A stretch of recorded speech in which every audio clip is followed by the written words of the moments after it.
Hey everyone, how's it going? How you doing, Trevor? Hey, Good to see you. you too, man. Long time no see. That's right. We just did a podcast recording before this. So everyone who's on here, let us know where you're calling in from in the chat. And while you're doing that, I'm going to bring Hannah on, so she's a co-host as well. And if you guys have any questions, we'll answer those, and we can even bring you on. There you go. Cool. So Hannah, you should be the co-host.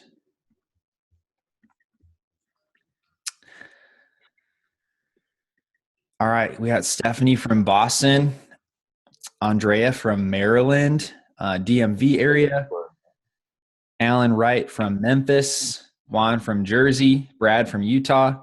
We got Bryan Rockwell from Portland, Oregon. That's not far from you, right? Yeah, a couple hours away. What's up, Bryan? And Thomas Burnett, also from Portland, Oregon. I love that.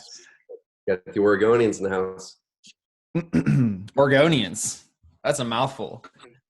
Is that really how you say it? That makes sense. Oregonian. Oregonians, man. Oregonians. Dude, we need to get you out here one of these days. Go on a little mountain bike riding trip. Get on the river. I would absolutely love that. It's so funny. In Indiana, I was like, what is that word here? But they just made up a new word, called it Hoosier. We're Hoosiers instead of Indiana. Dude, I like it. That'd be really fun to say. I like it. Sweet. Yeah. I'm bringing up my iPad too, because I'm not in the normal office. So y'all, as you guys are tuning in, I'm not in my normal office with the cool background, with my big whiteboard and all that. So I've got my iPad, and there might be an opportunity to, if it makes sense on some of the stuff, for me to draw some stuff. So I've figured out how I can share my iPad on here. Kind of cool. All right. Oh, cool. I'd love to see that. Yeah. Yeah, Bryan Rockwell says, great to see all the Oregonians. It's a beautiful world over here. The beach, city life, skiing life, and surfing life. Wow, I didn't know you had surfing. All within 1 hour to do all four. That is pretty cool. It's a cold surf. It's a cold surf, but there's some really good waves out there. I'm not a surfer, but I've heard up there kind of on the north coast, the northern Oregon coast, you go out there a little ways, there's some like legit surfing waves out there. Mm-hmm. Never done it though. Well, that's why they make wetsuits. Exactly. Suck it up and get out there. Exactly. Well, I thought that everyone does know who you are, but just so we have a nice, smooth transition, I thought we could maybe go over that one more time. You've been in the real estate space for many, many years. I know I've come to you for advice and asked questions on this and that, and you know literally everybody. So why don't you give us a quick background of, when you got into the real estate space and then what happened all the way until now? Cool. For sure, man. So first of all, David, I just want to appreciate you. I know you and I had a chance to first meet each other, last year and a half, and it's just been really cool seeing the community that you've built. Obviously the product is amazing, and we have a lot of mutual customers, because they work together so well. But just kudos to you, man, for building a great product, great community. And I'm excited to be on here with all these amazing people, especially a lot of Oregonians here. Yeah. So thanks for really quick, of course, dude, of course. So yeah, so really quick, high level about me, then we'll dive into helping you guys. I'm Trevor Mauch. I own a company called Carrot, and Carrot.com. We primarily help real estate investors and now agents as well dominate Google and can convert a lot more leads. So if you were to Google, like, sell my house fast, insert any city in the country, or a bunch of phrases for motivated sellers, now buyers as well, or tenants or land, or note sellers and buyers. We help our clients rank really, really high in Google. We have the fastest websites, not just in this industry, but we had a third-party study that we didn't commission that published that our websites are load faster than all other website builders except for Google's own websites, which is really important when you're looking for conversion and ranking high in Google. And then the third part that we focus on the performance side is conversion rate. That's why we get a lot of the top wholesalers and flippers come our way off the custom sites. So we help people generate millions of leads per year all through Google. And the big thing here, man, that I'm in transition to the why really fast is that's the what, right? That's what we do to help our client grow their business. But the the why for me, which is why I keep showing up to work, which is why we keep growing our company, and why I love hopping on calls like this with entrepreneurs, is essentially in my journey, back through my first couple of companies, I had built businesses that ended up kind of trapping me. Yeah, I built businesses that I was doing good work, making good money, and at the end of the day, at the end of the year, you're looking at the tax statement. I'm like, cool, I made a good, respectable income, but I was always stressed every month. I was always stressed where my next lead's coming from, where's my next business coming from, and so when you can't predict your lead flow, or when you can't predict your business 1, 2, 3, 4, 5 months out within a 10% variance, it's really hard to plan. It's hard to plan and build a real team or outsource well. It's hard to take a vacation, and like take a legit 2-4 week vacation with your family away from work. And I found that my work had always trapped me. I was supporting my business rather than my business is supporting it, supporting me. So that's when I made that shift in 2012 to really say, hey, I'm going to use that opportunity to completely pivot my business, completely pivot my mindset around how I'm going to grow any business in the future. And I looked at, David, I'm like, man, what were the marketing methods and what were the things I loved the most in my previous businesses, and what are the things that I did not like? I wrote down all the things that I hated about it. Mm-hmm. And I came up with 5 non-negotiables. And those 5 non-negotiables are what led us through creating Carrot and the other companies I have today that really have given me freedom, flexibility, helped us make a great impact. And we took that same exact model and we said, let's go help real estate investors and agents do the exact same thing. Help you create a business that gives you predictability. Help you create a business that gives you consistency, grows your finances, but also helps you make a great impact. And that's what we do. That's amazing. Do you share the 5 principles or the 5 non-negotiables?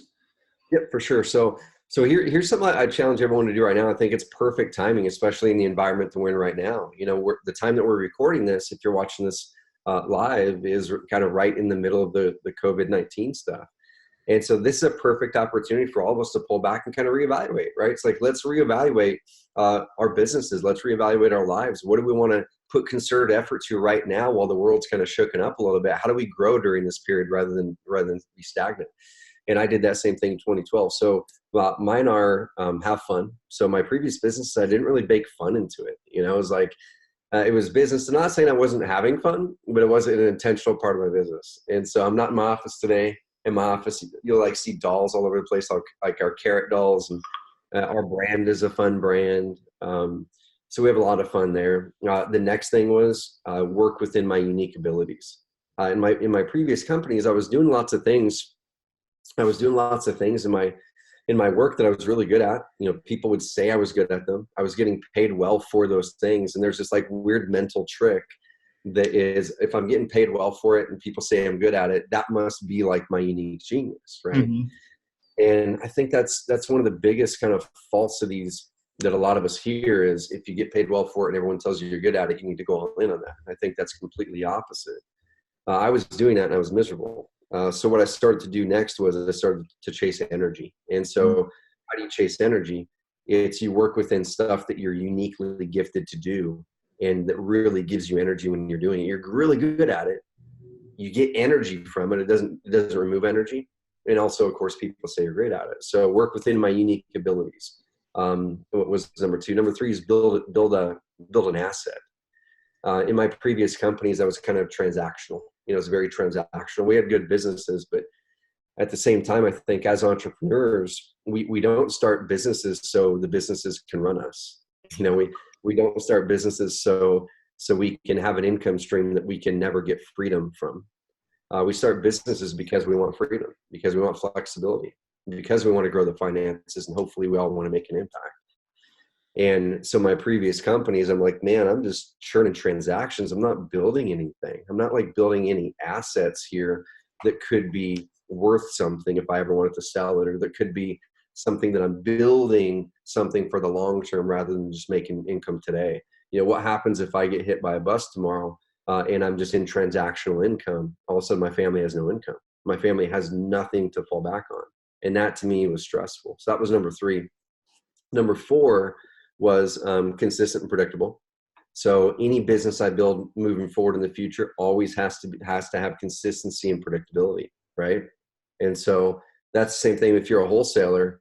If you're a wholesaler, how can you make sure that you're building consistency and predictability in your business?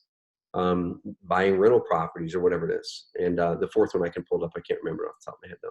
Yeah. But man, guys, I would it's just challenge everyone. inspiring to hear. And people are actually responding in the comments too. I don't know if you can see that. But Heather Burling was like, oh, so needs stability in her life. And then Wade as well. So I was inspired just hearing that. And guys, I think that's the main thing is I want you guys to write your own non-negotiables right now. You know, like what do you want your business to be about? And I think the easiest thing for me is to pull back and go, what do I not want my business to be like? Like, look at those first. And then you usually just do the opposite, right? Just go, I don't want my business to trap me. Well, what's the opposite of that? Well, I want it to do this. And write your non-negotiables, because we'll talk to a lot of wholesalers, and a lot of the wholesalers like, man, you know, I built a business. I started making income 2-3 years in that I only dreamed of, but I don't like my work anymore. I'm trapped because they didn't write non-negotiables to build a business intentionally that served them for the long term. Just a few people in the comments said they can't see the comments.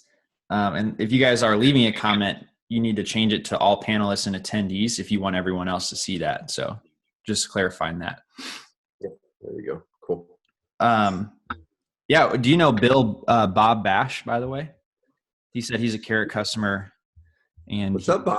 Name sounds familiar, man. Like there we go. Cool. Well, shoot, you're an hour away. Awesome, man. Good to see you. But yeah, back to starting Carrot. When did you start Carrot? 5 years ago? Yes. So Carrot officially was like the start of 2014, end of 2013. And that was right after me kind of making that mental pivot, that writing the non-negotiables and crafting out, like, what do I want my next businesses to look like? And so, yeah, it started then. And it's kind of been a wild ride, right? And like, this is how it directly relates to everyone on this call. This is how it directly relates to everyone on this call is essentially after you become clear on the type of business you want to create. And then the next thing is trim anything that's distracting you. I read a book called The Pumpkin Plan.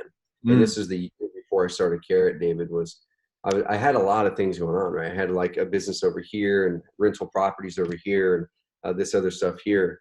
And I thought by doing a lot of stuff that was good. And I read the book, The Pumpkin Plan, and he talked about this analogy with pumpkin farmers that grew those like giant world champion pumpkins, you know? Right. And he talked to them and said, how do you build these giant world record breaking pumpkins? And then the farmer said, well, the first thing you do is you start with a great seed. Okay. You start with a great seed because you can't just plant any pumpkin seed that's going to turn into these huge, huge pumpkins. And so then the next thing you do is you plant that seed and you plant a handful of them, you start watering them. And then you're going to start to have them sprout. And then there's the vines going, and the vines are going to grow leaves, and eventually they'll start to grow some pumpkins on there as well. And he said, what you need to do next is you then need to look at that vine and start to trim off everything that's a leaf. Anything that's not a pumpkin, get rid of it, because all of those extra things sap nutrients. They use the nutrients that need to go towards the pumpkins. And then he said, eventually over coming weeks, you'll find one pumpkin on each vine that just looks like it's got more promise than any of the other ones. He goes, trim everything else off, like ruthlessly trim off every other pumpkin, every other leaf, and continually do that over the course of the coming weeks and continue to water it. And he said that last week, you're going to see that pumpkin almost like grow. Like you're going to almost be able to physically see it grow that last week. And then he tied it to a business lesson. And essentially what the lesson is, and this is how it led into Carrot, and this is what I want you guys to do in your businesses right now, is pick the right seed. Number one, if you're not going in with the right strategy as a wholesaler or as a flipper, whatever your strategy is, if you're not going with the right strategy, there's no way you can grow it to the size that you want it to. Number two, if you're trying 17 different marketing methods, or you're trying to start 4 different marketing methods at one time versus just focus on one, focus on being amazing at DealMachine, right? Being amazing at that. Once you dial it in, then you add another one on. Right. But right now, y'all, you need to ruthlessly trim off everything, all the leaves, all the extra pumpkins that's not your primary best opportunity, and put all that energy into that for the next 60 days. So that actually goes into how people implement new marketing strategies. Oftentimes, so I'm in the Collective Genius Mastermind, and we had somebody say, "Oh, I came for the first meeting. I learned 5 marketing methods. I put all of them. I threw everything against the wall, and I forgot to see what stuck. And then my bank account was empty." And I see that time and time again. It really resonated with a lot of people. But people will try 5, 6 different things, just a little bit each. And then the bank account winds up empty because you didn't actually give any of them a full try or enough to actually succeed at any of them. And so that's what I was thinking when you were saying that. I have a question though. Yep. Gary Vaynerchuk is always like, you don't need to focus. And I'm like, I'm trying to place where his advice fits and all that, because I've seen it in my own life. I've seen it in our customers' life, where if they're unfocused, they end up with not a lot of results. So do you have any context for like what Gary means when he says that? Dude, I know for me, so in the early days of anything, you need to try a lot of stuff. You need to sample, right? It's like, there's so many analogies of that. Let's say let's say you're looking for a spouse. Oftentimes you don't know what you want until you find out what you don't want. Yeah. Or going to find a job. Brady on my team, he runs our video content stuff. Dude, he was struggling like 2 years ago. Where do I go with my career? And when you're in your head trying to discover it and trying to find like the perfect thing, it oftentimes is really hard. I said, dude, what you need to do is just try a bunch of stuff this year. Like just try a bunch of stuff. And he did. He literally took, he got fired from his previous job. And that's when he's like, I don't know what to do next. I've got all these skills. I want to try everything. I said, just go on Craigslist and literally start to post on Craigslist that you'll help anyone with anything for $15 an hour, and do that all summer. And he did. He did like 14 or 15 different jobs. And he's like, I realized what I don't want really fast, and I really want to go in this direction. So I think early on, you've got to sample. You've got to take the buffet, and then as fast as you can, start to trim it off and hone it down. I don't like this. I don't like this. I don't like this. I don't like this. Cool. I'm liking this. And then you start to narrow down the focus. And even in those early days, with Carrot, that was kind of part of what happened. Was I was sampling a lot of things. Well, let me try software. Let me buy more real estate. Let me do this. Let me do this. And over the course of about a year, I discovered all the things I didn't like. And then I'm like, I really like this. Bam, focus all in on that now. Yeah, makes a lot of sense. Yep. Well, guys, I want to keep having this conversation. Not ready to wrap that up quite yet. But I did want to say this is going to be a Q&A. So if you have a question that you're burning to ask, go ahead and type it in the chat and load it up there. And we'll be able to transition shortly into getting some answers for you guys, REI related or otherwise. Yep, I love it.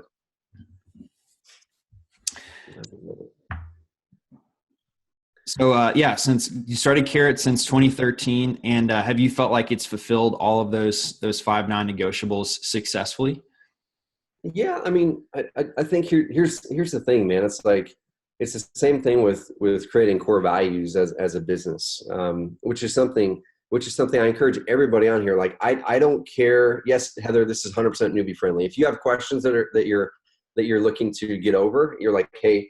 Even if you don't know what question to ask, just say, here's where I am. I don't know what to do next. We can guide you on that stuff for sure. But even with core values, man, like one of the first things that I would suggest everybody start to do, and it's going to be kind of hard, no matter if you're a 1-person shop or a 30-person team, is pull back and what's going to write down what are the things I want to operate my business and life by, because that's going to help then shape all of your decisions moving forward. So as far as the answer to that question is yes, but at the same time, I continually have to check myself on and go, oh man, one of the reasons I'm not feeling the way I want to feel right now is because I'm not doing this well. I'm not doing this non-negotiable well. And let me go back in there and work within my unique abilities more, because I kind of came out of that. So I think it's almost kind of like it's this up and down where you're nailing 3 of them, but you're not doing great on 2. So then you kind of shift focus over that. Yeah. So, but definitely has. Understood. For sure. Okay. I'm going to start reading some questions. Do it. Let's do it. There's some good stuff in here. Wade says he just spoke with Carrot and they're always quick to respond and extremely helpful. I think that was through your support chat. So if you guys don't know, the Carrot is for websites. And then Trevor gave us this really great tip about a year ago on this video where he said, put your DealMachine phone number on your Carrot website, because that way when somebody's actually picking up your postcard and they see your phone number, if you got the number from CallRail or Google Voice or whatever, the first thing they're going to do is Google the phone number. And there's a place on the Carrot website to actually put the phone number, and then your website pops up when they Google the phone number. Yep. Remember that? We did that. Where were we? We were in some hotel. But was that Toronto? Mm-hmm. No, it was before that. Huh. I remember what we did. I just can't remember where it was. That might have been San Francisco. But that's a super practical way for you guys to use DealMachine and Carrot together. Mm-hmm. Ricardo says, opening a new account, I don't want to use my address. What address can I put in? Well, actually, Ricardo, you can open a P.O. box for not much at all. And Hannah, could you look for that video on our YouTube channel to send to Ricardo, please? Hannah's been answering some questions, posting a link in the chat. She posted the pumpkin plan as well in there for you guys. Sweet. I've got a couple things. Oh, go for it, David. No, go ahead. I was just going to read some questions. So I've got. You're cool, man. I've got a couple things in here. So there's a couple good questions in there about. Let me show you this really quick. I'm going to share my screen. There's a couple questions in there about how can a newer investor use Carrot, how can a newer investor use DealMachine, things like that. We'll dive into those. Let me first of all talk about a couple things, just kind of very like timely, as in right now, timely, kind of COVID specific stuff. And so the first thing I want everyone to know is one of the things that we do see right now, especially with newer investors, is many newer investors are kind of sitting back and saying, I'm going to wait and see what happens during this stuff. And they're kind of stopping their activities. And on the flip side of it, the ones who are having success, the more experienced investors kind of been through it, closed some deals and is having success, they know that right now is not the time that they should be dialing back their marketing. Right now is the time actually when you need to be leaning into marketing more. It's when you need to be using DealMachine and actually going out there when a lot of your competitors, y'all, have stopped driving around and doing that. You need to be going out there and starting to post properties, because even though some of those sellers may not be ready to sell today because of the stay-at-home orders in certain states, or they might be nervous about selling today, or they might be nervous having someone come into their home with all the coronavirus stuff, you can still be getting your messages in front of them. Get the DealMachine postcards in front of them so you can start to build relationship. Pick up the phone and call them based off the data that's coming in through DealMachine. Or same thing, you have DealMachine and Carrot work together where you've got people driving for dollars over there, but then they're also right now, I'll show you guys some of the data in the back end of our system to show you guys what we're seeing on our end with house seller searches and house seller leads right now over the past 3 weeks, and you'll see the impact. But what you're going to see is sellers are still searching. Like sellers still have the problem, but there's a hunk of sellers who are not taking the next step to pick up the phone and call or convert on the website or pick up the phone number on the mailing piece because they're unsure of how they're supposed to be selling the house right now, or whether they can, or where they're going to go if they sell it. And so a couple quick tips for you guys. I'm going to show you what some of our clients have updated on their own websites, just to kind of adjust their message for COVID specific stuff. That'd be awesome. I'll give you guys some guidance, and I'll give you guys some guidance too on the DealMachine side of what you can do in the short term with your messaging when you're picking up the phone, calling somebody, or with your direct mail piece to show that you are listening to them, that you're still here buying homes in this time. So let me share my screen. And what I'm going to show you guys is a couple things. So the first thing I'm going to show you guys, and hopefully you guys can see my screen, is I'm inside of just this Facebook group that we've got for our Carrot Camp alumni in an event that we do a couple times a year. And Jonathan Tran posted this in there. We had him on the podcast recently on the Carrot Cast, and they do a good amount of deals. He's actually in California, out of San Diego, but he's actually buying homes in Kenosha, Wisconsin. So they do all of their marketing online, and then they do some offline marketing as well. And this is one thing that they updated on their website today. And this is what we need to be doing in these times right now. Is not sitting back doing things the way that we have been, is step up and go, Like, how do we adjust our message? How do we adjust what we're doing? How do we make sure that we're stepping into this market and educating people better versus pulling back out of the market? So he even updated a thing on here. It says COVID-19 update. We understand you have questions during these uncertain times. We're doing our part to keep the members of our community safe from infection. If you'd like to know your options and get a free no-risk cash offer, fill out the form below and we'll call you within 24 hours. And then he's also updated elsewhere on his website where he talks about the process of how you can still do it, even right now virtually, right here. So he says, cool, let's put your mind at ease. What are the questions? What are the objections the seller might be having right now? They might be going, shoot, I don't want to pick up the phone and call or opt into the website because I don't want someone in my house right now, or I don't want to sell it in a week. You know, maybe a quick cash offer or sell your house fast and get out in 7 days isn't what they want right now. But they do want to sell, but they just don't want to get out in 7 days. They might want to get out in a month or two. And so, talk with us. You can get a cash offer, and then it says, show your home to us. And right now it's virtual, right? So here's the COVID-19 update. We're going to do it virtual. Send us photos, hop on a Zoom call with us, whatever it is. And we can still buy houses right now. So that's really important to start to update that kind of stuff. Now, how can you take that same type of messaging over to DealMachine? Hop in that very first postcard, the very first postcard that gets sent out, or when you're making a phone call, in that very first postcard, I would put something in there. You're looking to sell your house, but unsure how to do so during the COVID-19, crisis. Well, da da da da. Then just talk about it. We're local home buyers. We have not pulled out of the market when lots of the large national iBuyers have. We're still serving sellers, and here's just the way that we're doing it now. If you're looking to sell the house, but you don't need to sell it fast, here's ways that we can still get you a fair price today with a closing date that matches your time frame in a month or 2 or 3 months, and really serve those people.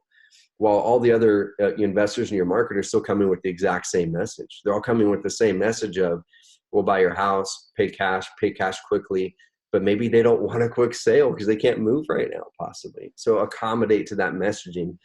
You look at those objections that are likely going through their minds. Man, that's good stuff. Yeah. We can, I think we could just say, anybody on this webinar, we can send out a version of the DealMachine postcard with something like that on there for you. Great. I love that. And I'm going to pull this up. We'll see if this pops up here. Well, it's our actual Google Analytics, and the connection is dragging a bit here. As soon as it pops up, there we go. Cool. Let me share it with you guys. So one question, then we'll go straight to Q&A after this, because I just want to kind of set the stage, because like I said, the worst thing you guys can be doing right now is sit and wait. Like, do not sit and wait. And we're going to show you guys some exact things you can do today, tomorrow, next week to get out in front of this, to make sure you're building good pipeline. While this Google thing is loading here, it was just showing on my end, that I bring it over here and it has to reload. But one thing that you can do right now is making sure that you're building pipeline, because a lot of the newer investors especially are kind of doing the sit and wait, like I said, because they're like, well, it's kind of risky. I don't know what it's going to be like, so therefore I'm going to wait 2 weeks or a month or 2 months. And what happens is your deals are usually, they usually have some sort of a pipeline, a time period to come to fruition. So you put out your marketing now, and it might take, let's say a month or 2 or 3 months for that marketing then to turn into the deal. And so what happens in 2 or 3 months, the income that you're making in 2 or 3 months is influenced by the activity you do today, right? So y'all make sure the activities that you're doing today are doing what you need to do to create that income in 2 or 3 months. So here's this right here. This goes all the way back to the start of March. So this is for the whole month of March. And when a lot of the stay-at-home orders really started to kind of take effect, and this data is from over 10,000 websites across our system. Our clients pull in over 70,000 leads per month, mostly through organic, but some of it's Facebook ads, some of it's Google ads, some of it's DealMachine customers doing DealMachine, and then people Googling that phone number or Googling the customer's company. And so around this date here, around the 14th, that's when we saw a lot of the states, California, Oregon, a lot of the other ones start to put in place their stay-at-home orders. Okay, and this is where it gets interesting. Is Mondays, this is really cool data. So if you're looking for DealMachine stuff, or you're looking for cold calling, what we find in our data is house sellers specifically tend to do searches on Monday, Tuesday, Wednesday the most. That's wild. Look at that. And it's every single week. Look at that. So Monday, Tuesday, Wednesday, Monday, Tuesday, Wednesday, Monday, Tuesday, Wednesday. It's the same. Leads follow a similar trend. They've had a weird trend since the COVID, but I'm going to show you why this is a cool opportunity for you if you know this data. If you don't know it, there's people out there cutting their marketing because they're making the wrong assumption. I'm going to show you which assumption is the wrong one. And so what we saw is from the start of it, we get about 50,000 visitors per day into our websites, our clients' websites. And we only saw about a 10% drop in searches. And you can even see here it's starting to go back up, right? So I think the newness of some of that, of some of the COVID stuff is starting to kind of wear off for some people. Some of that fear is going away. So they're starting to bring their searches back up. Yep. But it never did drop a lot. It only dropped about 10% on the sellers. But what you saw over here now was it was about a 20 to 30% drop off on some days in conversion. Okay, so someone actually landing on the website versus turning into a lead. And these conversion numbers here, these conversion numbers are what we call a gross conversion. So it's not the true conversion rate of our landing pages. Like if you're going to drive a Google AdWords ad to one of our home pages, it's going to convert, depending on the market, somewhere between 8 and 25%. If you're driving to a buyer website, like a cash buyer website, which is a perfect opportunity for right now, those are going to convert somewhere between 15 and 30%. If you're driving to a land seller website, those are going to convert somewhere between 15 to 30%. So these numbers here are anybody that landed on the websites at all from any traffic source to any page. So it could literally have been someone landing on a contact page. It's not a conversion page. And so the actual conversion rates on our conversion pages are way higher, but this still gives you good indication. So now what does this tell us? So this tells us that sellers are still searching. Sellers still have the problem. They still have the pain. But what it also tells us is they don't know what to do about it during COVID. So they're not taking that next step, or there's a lot of them are, but about 20% less are taking the next step to say, hey, let me pick up the phone and call you because I don't know that I want you in my house, or I don't know what I'm supposed to do if I sell it. Yeah. So this right here is that perfect opportunity with the content we're talking about, right? Where if you're doing DealMachine, they're probably going to then potentially a larger percentage are going to hold off on calling during the next 2 to 4 weeks, but they're still going to be researching. They're still wanting to solve that problem.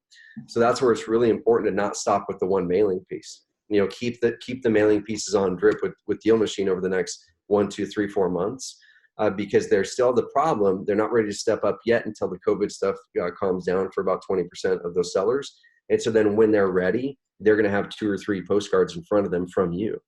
Or on the other side of it, on the carrot side, they're likely picking up that phone and Googling your company name, or they're typing in "sell my house fast XYZ city." And this is a really cool strategy you guys can do if you're carrot customers, is create a really simple Facebook retargeting campaign. And I'll explain in basic details what that is. So essentially, when you guys go to a web page, let's say it's Amazon and you're looking at shoes, and then you go over to Facebook and you see the darn shoes that you just looked at or shoes like it over in an ad. That's called retargeting. That's where there's a little piece of code. It's a really simple piece of code. We can show you guys how to get it on your site. You take it from Facebook, you put it on your website, and then that tells Facebook, hey, this person visited this website. And so then you can tell Facebook, you can say, hey, for anybody that visited my website, show them these ads. Okay, and that's called a retargeting ad. And the ads that you want to show them right now, because a portion of those sellers aren't ready to take the next step, but they're still searching, is stay in front of them with case studies, with testimonials. Stay in front of them record a video with your cell phone that is just with your cell phone, and upload that as an ad and say, hey, this is Trevor with XYZ Home Buyers. You might be looking to sell your house here in Roseburg, Oregon, but you might be nervous about the COVID-19 situation. Is now a good time to sell? Are there things you should be looking out for? Are we still buying homes? Well, I'm going to walk through in this 3-minute video. You're just basically walking you through how you can still sell your home today, what to look for, and how to protect yourself in that process, and upload that as an ad. And so now what you're doing is you're starting to build yourself as that trusted resource. Even if you're a brand new investor, you are the trusted resource to them because you're in front of them.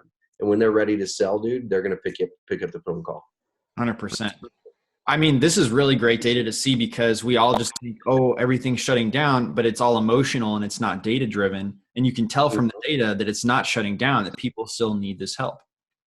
Dude, we're still getting tens and tens and tens of thousands of seller leads coming in right now. Like I said, there's just a softening of about a 20 to 25% on the conversion rate, but barely any in the searches. And that's where the opportunity is. Mm-hmm. You know, that's where there's like this lagging data where it's going to happen. The same thing's going to happen on direct mail and probably cold calling, where if you're doing any of those, your response rates are likely also dropping during this phase. The difference is, with our data, we have just more immediacy to it. We can pull it up on a fancy little dashboard and see it really quick. But if they're dropping during this phase, the worst thing you can do is to stop that marketing right now, because seeing that data, it's telling you people are still wanting to sell. There's just some nervousness around how they do that right now. Right. And so that's where you need to change your message, change that message a little bit to help them out. Love that. How are people handling offers on the during the Corona crisis? This is a question from Cat Hunter. Yep. Yeah. So what we found with our clients when we're talking with the student, and this is agents and investors, right, is as far as the offers goes, number one, try to make them flexible and try to figure out what their move out situation is, right? Like if they're living in the house versus it being a vacant house, I would ask them lots of questions. Just let them be in that driver's seat. Ask them lots of questions. I would just say, hey, I know things are a little bit wild right now. Do you have anything in mind that you're looking to be your ideal solution as far as when this property, when we can close on the property? Mm-hmm. And if they say, you know what, before all this happened, I would love to move out as soon as possible, but now that this, I'm not sure. I'd say, hey, that's amazing. That's one of the cool things. We have a great program right now that's working with our local community home sellers, where we can still come to a price together. We can still come to a solution for you, and we can put the closing date off, until XYZ date. Mm-hmm. And so just accommodate to them, but I would still focus on locking down the contract with them, but making them feel really comfortable that you're along for the ride with them and you're going to accommodate the closing date. 100%. Are you doing offers virtually? Are you seeing that like instead of in person? Yeah, we definitely are. Now, of course, whenever you do an offer virtually, your close rate's going to go down versus being in there with somebody. Mm-hmm. I think I'd much rather be making a virtual offer, especially if you can do it on a FaceTime or a Zoom type of a scenario, than not making an offer. Because what's going to happen is the data already showed those people still have the problem. They've still got the need, and you're uniquely suited to solve it. So if you're not making the offer, somebody else is. Mm-hmm. And just make sure that they know that things can be adjusted and they feel comfortable with it. Like here's the thing, David. That right there, especially right now, is why you need a website that stands out, builds authority and credibility for you. Mm-hmm. Because if you're not able to meet that person physically and shake their hand and kind of build that rapport physically, what could happen is now how are they going to build that rapport with you? It's just that phone call. Well, what about the other investors in the market? Like this guy, I'll show this one here. And this doesn't just apply to people that are experienced investors, because I know there's a lot of newer investors on here. But this guy right here, he's got about 15 transactions going on right now in Denver, a really competitive market. Most of his deals, this is a Carrot site, most of his deals, or all those deals are from online. But he's got a bunch coming from Facebook ads. He's got some coming from Google pay-per-click, and the rest of it's organic, like someone going to Google and searching a phrase and him ranking high. Yeah. And so the reason I'm bringing this up is because especially now, I mean, this worked amazing, for him before the coronavirus stuff came in, but especially now when he's talking with the seller, he just says, hey, let's go ahead and pull up. Do you have a computer or phone with you right now? Yeah. Okay, cool. Type up this URL right here. And I just kind of like to walk you through it. Now go over here and click the testimonials page. There's that testimonial there with Ralph, and Ralph was in a similar situation that you're in. What I want you to do is after this call, just kind of click a few of those videos and watch those videos, and you'll be able to see other types of clients that we work with in your area as well. And so he's bringing this website up, walking it through with them and guiding them through, click this, click that, go watch some of those things. And so now they've got this up in front of them. This is that credibility piece. This is the tool that's going to help sell them. You got the BBVA plus rating. He is also a realtor. You don't have to be, but he's also a realtor. And he's got a bunch of good credibility here. So when someone's bouncing around in here, can you imagine being an investor going up against a guy that has built really good online credibility? Like this guy's going to win just because they feel more comfortable with him. 100%. Anthony. I brought Anthony on because he was somebody who raised his hand virtually on this tool. What's up, How are man? you doing, Anthony? Hey Trev, how are you, buddy? Great, dude. How about yourself?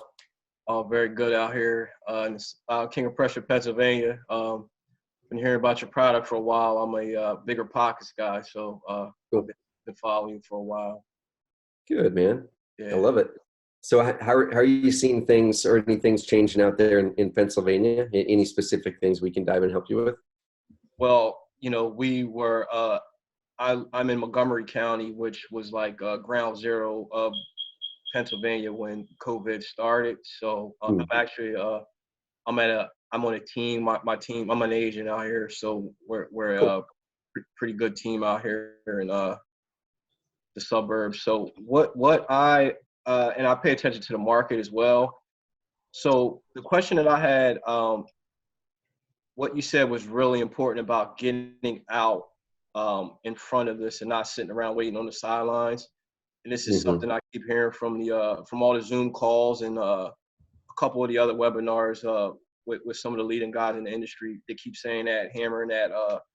Make sure what you're doing now will set you up for whenever we come out of this. And I relationships with a lot of other agents in different offices, and a lot of people literally just kind of crawled up into the ball and thought this was an opportunity not to do any work. You know what I mean? It's a vacation, man. It's a vacation for some people. Yeah. Yeah. And it's a good time to, touch up on your spirit, your database and all that, etc. But what question I had was with the forbearance mess that we're getting into, and a lot of people not quite understanding what that really is and what that might mean to them financially. Unfortunately, it's sad when events like this go on. But I see a lot of people losing their homes, because some people were already behind on their mortgages before this even began. So I just thought that I needed to jump on this when I saw that you were going to be on this, because I think the direct marketing way of going about it now, I just don't think that's going to work. And I'm glad you kind of touched on that, because I've been getting bombarded with my emails, personal email and business email, with direct marketing people, 25% off, 35% off. And I just thought that it made sense that everybody's on the internet, everybody's on their phones, all day, every day right now. So I'm just like, now is the time for me personally, getting into it, the investor part, setting something up. And like I saw Dave was going to have you on here. I was like, I got to make the time, sit down and hear a little bit more what you got. Because Dave got a great product, man. Oh, dude, it's amazing. Yeah. It's amazing. And here's one thing. I'm drawing a little picture. I'll show you guys a picture here in a second. Here's the deal, y'all, is the way that I look at outbound marketing versus inbound, and this is where it's going to be really important right now, especially, is inbound marketing. And what I mean by inbound is people coming to you, right? Like people seeking you out, them finding you and then asking you for help. And that could be someone doing a Google search, and them finding you up there, and then maybe they don't opt in, but they see your ad on Facebook that brings them back. Or it could be you putting out content that attracts them and people refer them over to you. That's all inbound. Outbound is you going out there and sending out through some sort of medium. It could be radio, TV, direct mail, DealMachine, cold calling, text message marketing. It's having some sort of list to start with and then making an outreach to them with some sort of medium, like I mentioned.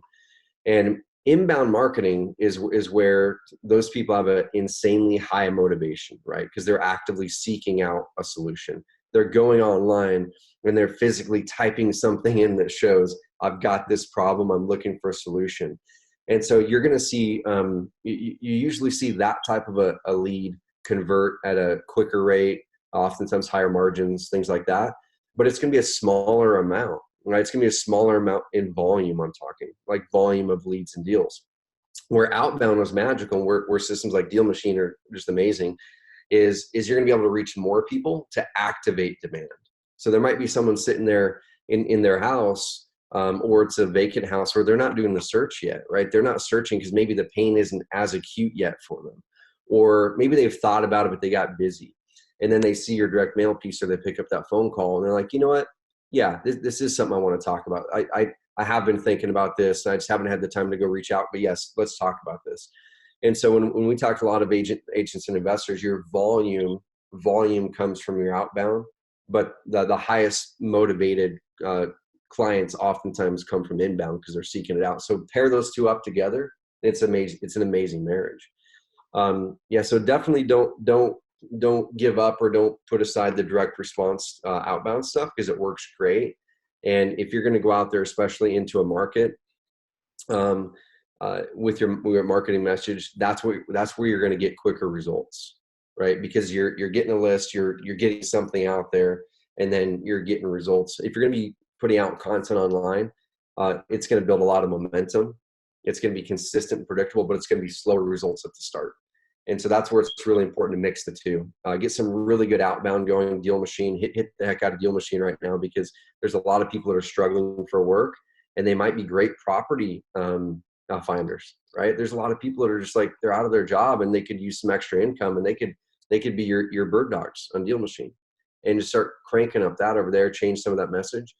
But then make sure on the other side over here, you're starting to build out that website, starting to build out some content. And I can tell you guys in this call what type of content to possibly do. So that way you're not only hitting the current times and helping people now and reaching that demand now, but you're building up that momentum for 2, 3, 4, 5 months out. Mm-hmm. Carlos says, and this is kind of related, how do you do the direct mail piece to get the inbound activity? Carlo, you're in an amazing spot right now because you're on the DealMachine webinar. So one of the great ways to do that is to sign up for DealMachine and start to drive around and add properties to DealMachine, and DealMachine sends out those direct mail pieces for you. And then if you're wanting to do like larger scale kind of direct mail drops, then you can work with a good direct mail marketing company, which we could connect. Yellow Letters Complete, Yellow Letters HQ, those are good systems. But DealMachine's great because they're so hyper targeted on just the houses that look like they have a high probability of being a deal. Oh, I can't hear you, David. You might be on mute. Oh, I was going to say, actually, DealMachine can do direct mail drops now as of 2 days ago. I love it. We haven't shown anyone, but I can show you guys at the end of this. Well, at the end of these webinars, last time I did a product demo and everyone really liked that. So I'll do that as well. Anthony, thank you so much for joining us and asking a question and letting us know how things are going for you. I'm going to go ahead and bring someone else on now. Appreciate it. Thanks, man. Good. Bye-bye. Cool. So we've got a lot of questions. I'm going to try to hopefully rapid fire answer some of these as we approach the end of the hour. Do you think buy and holds have become more important than flips now? What do you think? Dude, that's a good question. I think the flip side of it always depends on what your individual market looks like. If your market has an appreciating market and your inventory is kind of lower there still, then flipping is still probably a pretty good strategy. Now you're putting yourself at more risk with a flip than versus like a wholesale, as an example. But as far as buy and hold goes, I think buy and hold is going to be an amazing strategy for years to come, because looking at the data, and I'll answer it in as short of terms as I possibly can, looking at the data, we have such a big shortage in so many communities of housing. I mean, even here in Roseburg, Oregon, small Roseburg, Oregon, town of 25,000 people, it's so hard to get a rental house here. And there's 2 big apartment complexes that they broke ground on the last 2 months. So I think buy and hold with good quality residential real estate is going to be a really amazing thing for years and years and years to come. The key is you've got to buy it right. And you got to make sure that you're cash flowing. Don't buy it banking on appreciation of the property. It's got to be sound fundamentals for sure. Mm-hmm. Yeah. And if you're typically like wholesaling now, I feel like in a downturn, there's people with cash. So you want to do the thing that serves the people with cash. And there's people still buying properties to flip and build their rental portfolio. Mm-hmm. Daniel DiGiacomo, what's up, man? Daniel's on here. Daniel's out of Baltimore. He's been a caravan forever too. That's amazing. We should definitely bring him on. Bring him on, man. Daniel, bring him on. All right. So Daniel will be amazing here, guys, because he's got probably the largest cash buyer list in Baltimore. And I'd kind of like to get your take on this, Daniel, if you're still listening right now, if he's on, about how powerful your cash buyer list is right now, because I know in some parts of the country, not all, but I'm talking with some investors where some of their lenders are pulling out of deals right now, like hard money lenders, private money lenders. Not everybody. Like, we should not be creating fear from this, because it's not something to be fearful, but it's something that is happening. But when you have an amazing cash buyer list, there's a likelihood now you can go pivot and get it to another buyer. What's up, Daniel? Can you hear us? I'm asking him to start his video. Cool. Here we go. Daniel, how you doing? You look at that fancy background. Is that one of those Zoom backgrounds? Can't hear you. Can't hear you.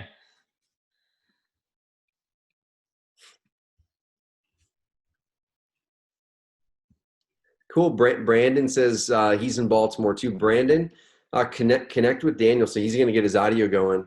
But connect with Daniel. He just go to BaltimoreWholesaleProperty.com. BaltimoreWholesaleProperty.com. That's his Carrot site. He has thousands of buyer leads through that puppy, and reach out. Just going to continue to build that network. Hi, Daniel. You working? I can't hear you. Oh no. There we go. Thanks, Hannah. Hannah just posted it up. Thank you. Cool.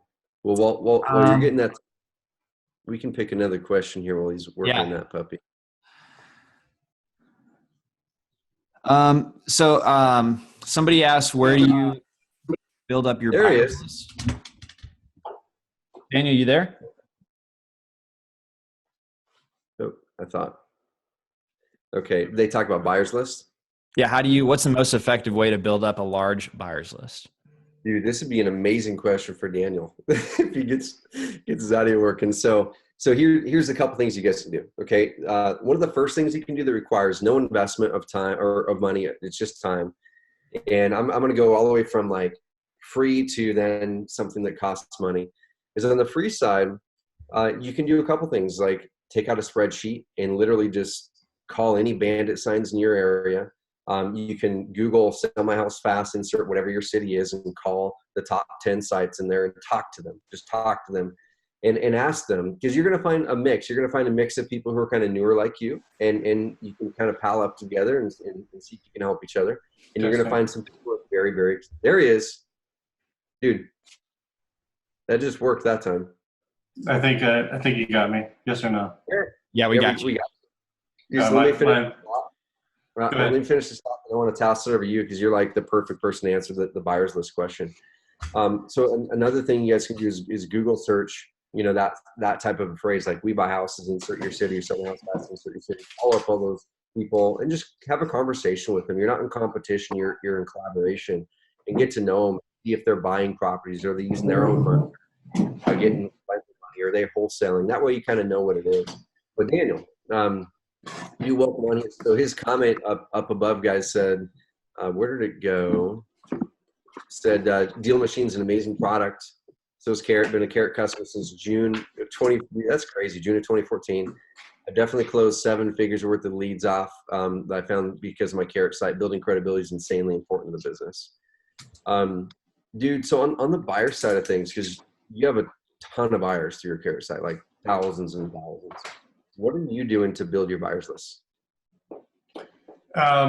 So you've mentioned this many times on many different podcasts, I think, Carrot. Trevor, you can still hear me, by the way? Yeah. Yep. Gotcha. Okay, awesome. So being an expert in your market is super important. So rather than just having a product to sell, like a house, actually knowing what's going on in your backyard is super important. And we use our website and social media presence to put some of our expertise out there for people to find. So that really helps with building credibility. If a buyer isn't going to convert to a lead before they see that kind of stuff, they certainly do afterwards. So that's something that's important. Rather than just, I was mentioning this to some care customers I was talking to the other day in my market. This isn't really the sort of economic environment to just rely on kind of random email or text blasts. You've really got to kind of know what you're talking about and relay that to people. and a quality web presence has done that for me. Dude, and I know for a while, are you still using Facebook or anything like that to drive cash buyer leads to your Carrot site from Facebook, or is that something that you're not doing anymore? We are. We're not spending money on Facebook ads for that kind of stuff. We're using kind of the content distribution side of it, but we're not running any paid ads. There's enough traffic and enough leads without having to pay for it right now. So. Mm-hmm.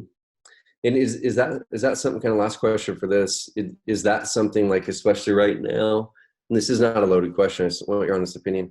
So in the market that we're in now, how important is it for a wholesaler flipper to be building their buyers list versus just focusing on sellers? Like, is that buyers list a big asset for you right now, or is it kind of no different than coronavirus or not coronavirus?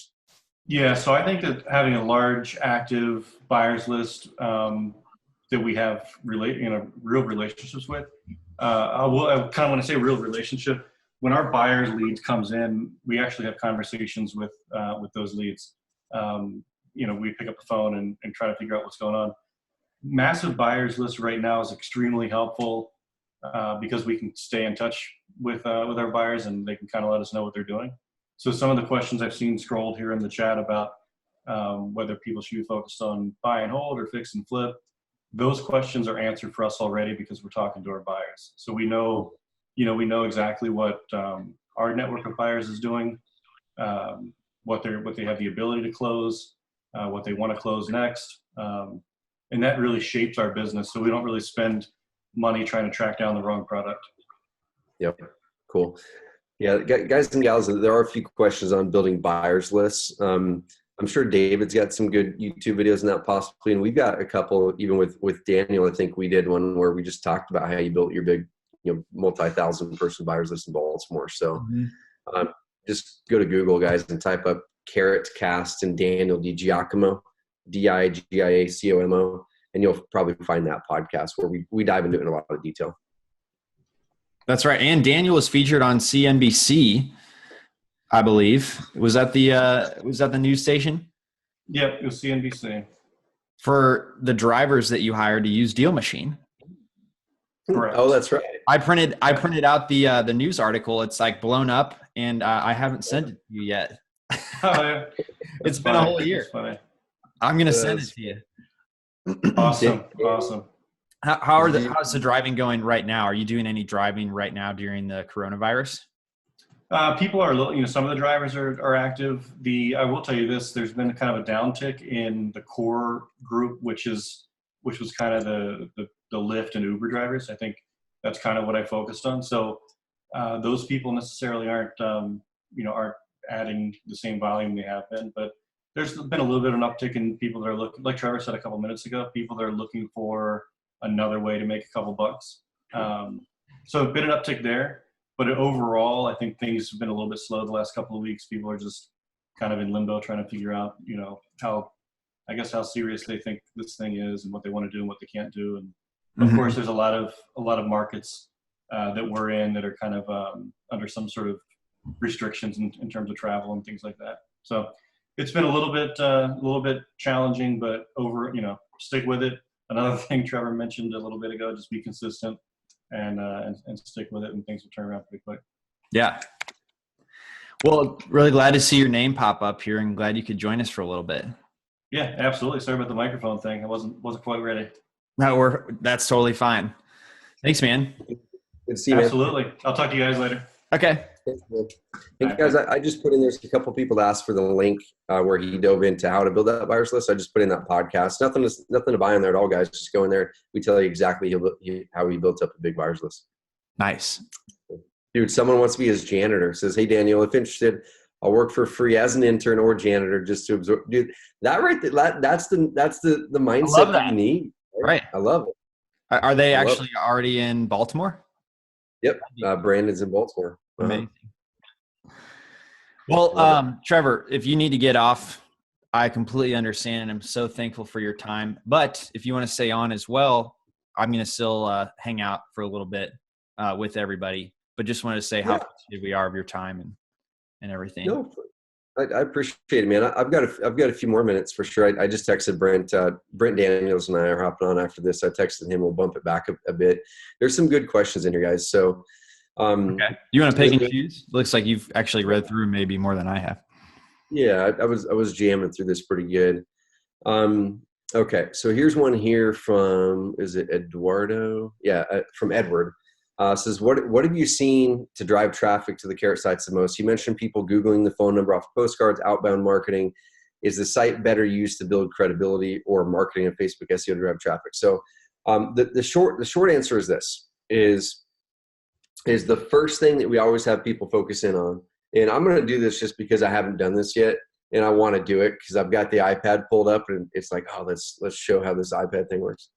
So I'm going to draw you guys a fancy picture here. And hopefully it's okay. Hopefully it's a good picture. So basically this, I was going to draw a bullseye there. Actually, yeah, we'll still do the bullseye. So the way that I look at marketing all is this, is the first thing you should be doing with your marketing is focusing on brand. Okay. So this here in the middle, this would kind of be like, that's your target, right? That's the bullseye in the middle. And this is on brand. Now, what does brand mean? Is whenever you're doing any of your marketing, whether it's, DealMachine or any outbound marketing, text message marketing, cold calling, any of that stuff, it's gonna drive brand search. Now, what does brand search mean? Brand search means someone's going to Google anything identifiable about you or your business that's in that marketing, right? So they're going to Google your name if you're on that marketing. They're going to Google your phone number if it's on that marketing piece. They're going to obviously Google your company name if it's on that marketing piece. We're kind of in the age of research. We're in the age of trust and credibility. So the first part of your answer there, Edward, is the place that we always like to start is tightening up that brand search and that brand credibility. Because no matter how much you do amazing marketing outside of this, if you don't have a good brand and credibility and trust built online, you're going to be losing deals. Right? Because what happens if you send out mailing pieces or do cold calling or do a Google pay-per-click ad, and they see 2 or 3 other investors that also have got in front of them, they're going to then research to go, well, shoot, I know that each one of them has a service that can solve my problem. I want to see which one's the most trustworthy and credible. Which one should I work with now? And so there's something I call a phantom expense where so many people are losing leads and deals right now. If you're doing any type of marketing right now, so many people are losing leads and deals because that client fell off at the very end of that purchase cycle, and you don't know why they didn't end up working with you, but you just know that they didn't end up working with you. And the house got bought by somebody else. It was because they went online and they couldn't find good information about you here to make them want to work with you. Okay, so that's the first thing. Is credibility is always the very first and most important part. The next part here is what I call discovery. Okay, so now discovery is it's not how do I just build credibility for those who are already looking for me, right, off of my other marketing or off of my online marketing, whatever. But discovery, and this is a very fancy picture, as you guys can tell. I'm an artist. So discovery is essentially people now typing in a search phrase, or they're looking for a solution, but they haven't heard of you yet. Right, so they might be going to Google and typing up how to sell my house fast in Baltimore, or sell a house I inherited in Duluth, or selling a house in divorce in San Diego, or selling a house without a realtor in Roseburg, Oregon, or selling land without a realtor. Like whatever, there's millions of phrases that people are typing in to sell their homes. And what they're doing is they don't know about you yet. They're trying to discover a solution. They're going, I've got a problem. I need to find how to solve this now. Okay, so this is where SEO is really good, right? Because if someone goes to Google, and I can pull it up, and the first thing that's going through their mind is, we all do it. We all bring up our cell phone or bring up our computer and say, I've got a problem. Where do you go to find an answer? Almost all of us go to Google. We don't usually go to Facebook to find the answer. We go to Facebook to look at cat videos or to look at that political video and like pile on whatever it is. But we don't go there to find answers. We go there to find entertainment. We happen to get interrupted with ads that then lead us to the answer. But they go to Google to find the answer, or they ask friends, right? And so that's where SEO is really big, because you can then rank high in Google for search phrases that your best types of prospects are searching. And you might next ask, well, shoot, isn't it hard to get ranked in Google? Doesn't it take time? Well, I'm new to this. Those people have been doing it for a long time. And the answer to all those is anybody today, no matter where your website is, can get a #1 ranking in Google if you work hard enough at it and if you execute the plan. Okay. Now, the variable is time. Here's an example. Bryan Rockwell in Dallas, Texas. He was a school teacher, was kind of researching real estate for 13 years, and he finally dove in 3 years ago. And he got his very first deal driving for dollars. Very first deal driving for dollars, $8,000, just like that. But for him, he didn't have DealMachine at that time. He was literally driving around, writing down addresses, and he was going home and handwriting letters to people. And he would handwrite at least 100 letters a week to people. Okay. So he was like doing DealMachine, but 10 times longer to do it, and no automation. And he landed his first deal. He got $8,000 in profit in the first wholesale deal from doing what DealMachine does, but 10 times easier. And so then he said, okay, I don't want to do that. And he didn't know about DealMachine at that time. He does now, and he's probably a DealMachine member. But he then said, okay, how can I now build a business that doesn't require me to go knocking on doors all the time? And he resonated with online. He's kind of a shy guy. He's not a guy who's this big, a charismatic guy. He's a big guy. He's like 6'4", but he's a shy dude. And so he dove in and said, I'm not a big techie guy. I'm just a school teacher, but I can figure out how to do the SEO with good training. He executed it. It took about 8 to 12 months to get in the top 3 in Dallas. And then he started to do PPC. Okay. What is PPC? Google pay-per-click is where you do a Google search, and then it's those top 3 or 4 listings at the top of Google, where it's like, hey, it says ad next to it. You pay to be there. Okay. So he started this in the short term. He said, okay, I can follow training, and I can do this in the short term and put in some sort of ad budget, and I can get traffic now. So this is now. Okay. And then I'm going to work on this for later, because this takes time to build up SEO. And he reported back to me last month, or not last month, that would have been in February, only with online. He had his best month ever. He had $200,000 in wholesale fees in February. And the reason I'm bringing this up, y'all, is because he was probably like the 4,000th investor in Dallas. He wasn't one of the first. He was probably like the 100th Carrot customer in Dallas. He wasn't the first. But now he's got a multi-million-dollar business because he put his head down. He believed he could do it. He followed a plan, and he didn't quit. He let momentum build up. I'm not going to do the last part up here. It's not relevant for this combo here, but we can do that later. But the answer is, it's for all of those. Start with brand. Build out a really good about page. Make it so it's personal. People can see you. Okay. Have a really good how it works page. Okay. Your how it works page. And I'll share something really quick, and I'll pass it back over to you, David. Sure. The how it works page, y'all, should really walk through what your process looks like. Right. So kind of going back to Denver Property Flip, I think his website honestly is semi-ugly. It's a Carrot site. It converts great. Right. But he put a lot of words in here, because what he's doing is he's showing people and knocking down all of their objections. So when someone lands on your website, one of their questions is probably, well, how does the process even work? Well, make sure you've got a really good how it works page up. This is a default Carrot how it works page, and you can edit it and put videos in here. A lot of people put videos, testimonials, all that kind of stuff. So build up that type of stuff is what I talk about being brand. And the last thing is, as you start to close deals, and this is an objection that a lot of people have around, well, shoot, I'm just getting going, right? I'm a brand new investor. I don't have any testimonials yet. Is a way that you can do that is do what I call character-based testimonials. So you're a person who has a lot of experience with other people, even outside of real estate. So let's say you worked at a bank, or let's say you worked at an insurance office, or you were a teacher.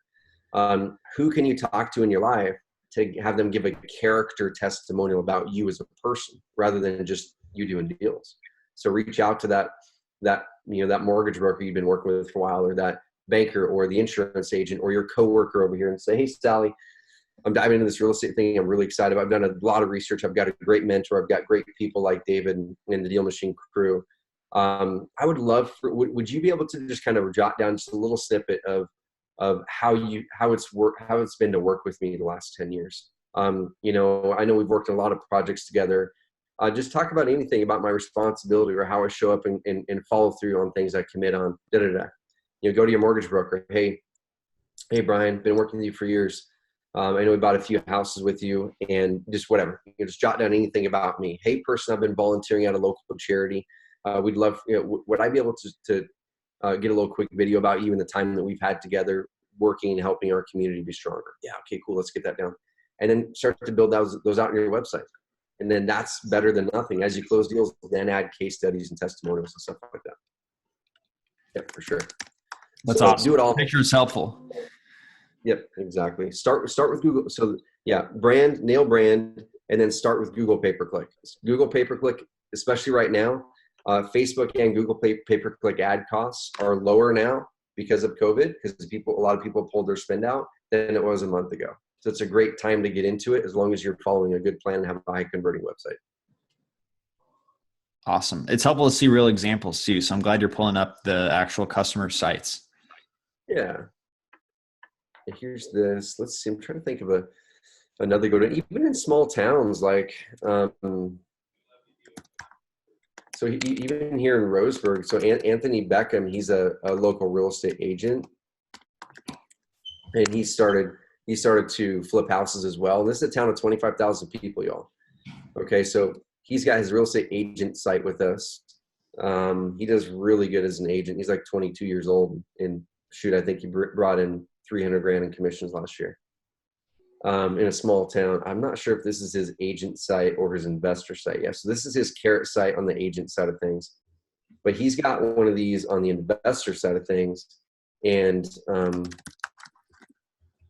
me just show you this. Like this, a seller might type this in right now, right? Sell my house fast, Roseburg, okay?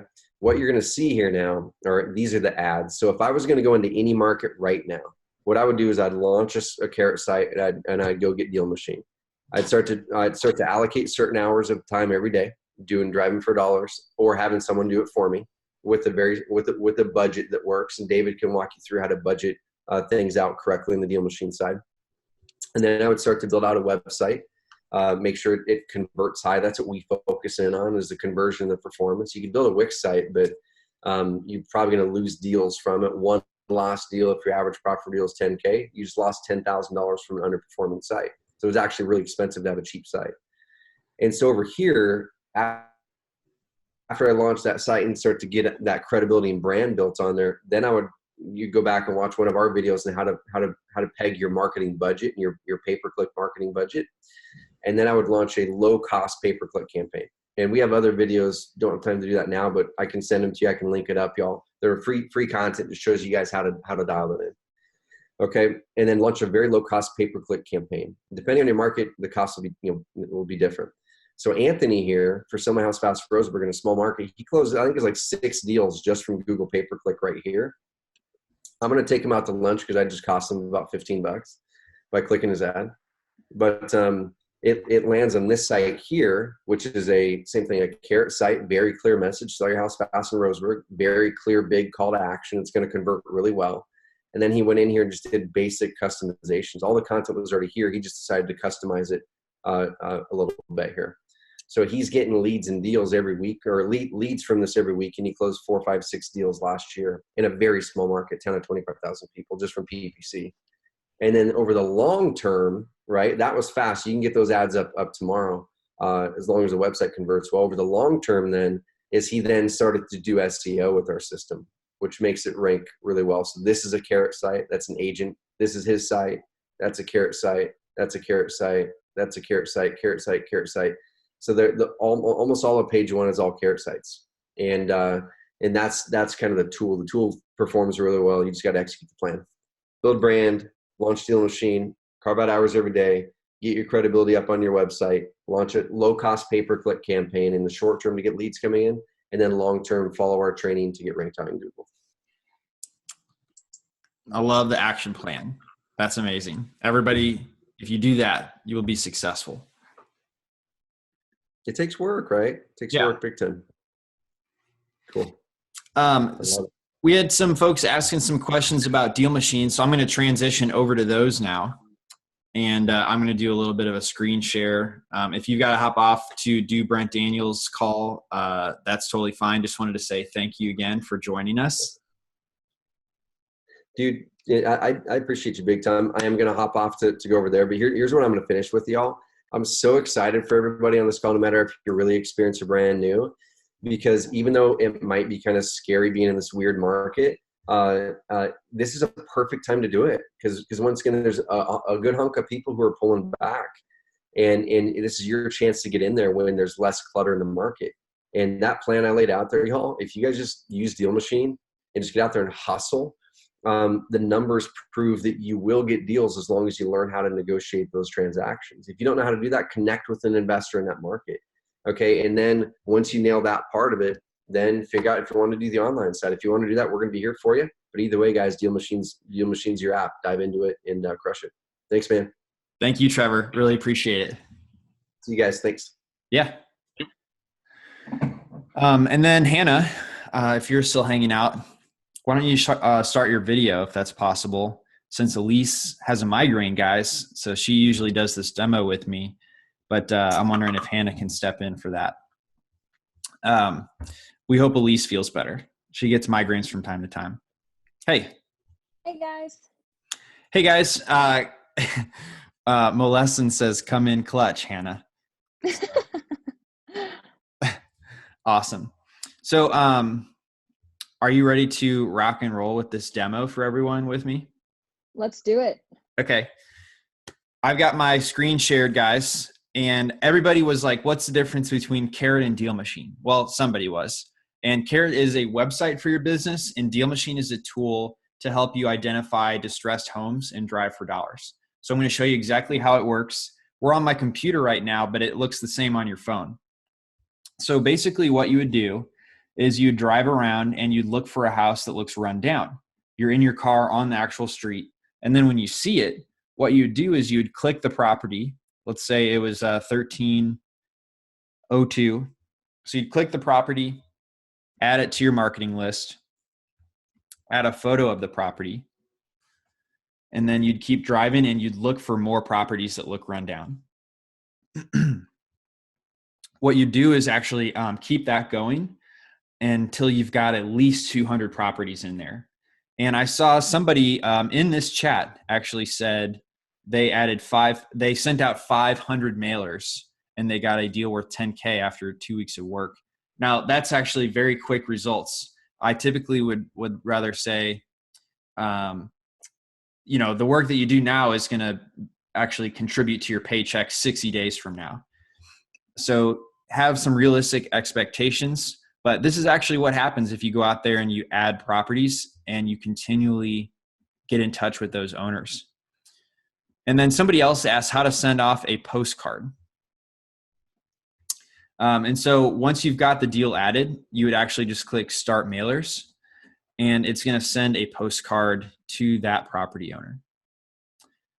We've got a few different types of mailers.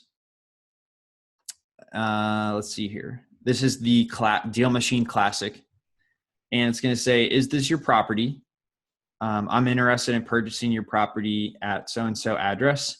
I can close quickly and with cash. If you are interested, please call or text me. Have a great day. Hannah, what did I miss?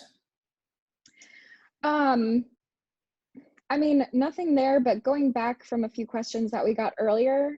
Okay. Someone actually asked how many people can use the same account, the same DealMachine account.